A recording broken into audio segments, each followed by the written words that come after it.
बोला बोला बाबा महेंद्रनाथ की जय।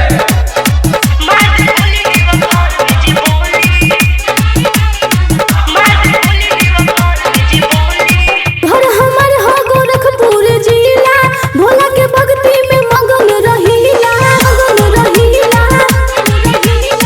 घर हमर हो गोरखपुर जिला, भोला के भक्ति में मगन रहिला।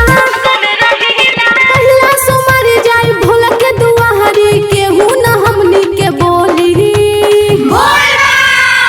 मार दे गोली देव घर में जे बोली, मार दे गोली देव घर में जे बोली, मार दे गोली देव घर में जे बोली, मार दे गोली देव घर में जे बोली।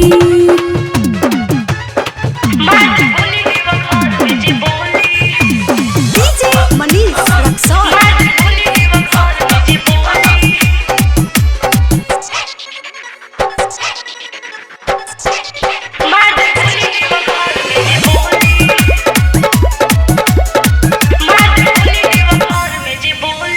पिन्हब गेरुआ साड़ी, चलब भोला के दुआरी, सभे कमर लचकाई, झुमिया नाची गाई गाई। पिन्हब गेरुआ साड़ी, चलब भोला के दुआरी, सभे कमर लचकाई, झुमिया नाची गाई। लाइन में धक्का धुक्की जे नाही करी, पुलिस के डंडाई पिठिए पे पड़ी। पहिला सोमवार जाए भोला के दुआरे, केहू न हमनी के रोकी। मार दे गोली देव घर में जे बोली, मार दे गोली देव घर में जे बोली, मार दे गोली देव घर में जे बोली, मार दे गोली देव घर में जे बोली। डीजे मनीष रक्सौल।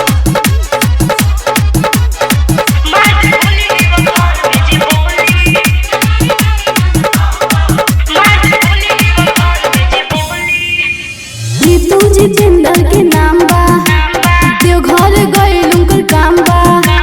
मानिला बात सरगम जी, यही से गोरखपुर बदनाम बा, बदनाम बा। जीतू जितेंद्र के नाम बा, देखभाल कइल उनकर काम बा। मानिला बात सरगम जी, यही से गोरखपुर बदनाम बा। सिंगन गावतानी सुनील गाना, भोले की महिमाई जानला जमाना। गर्मी भइल देख खा के भांग गोला, हर हर बम बम बोली। मार दे गोली देव घर में जे बोली, मार दे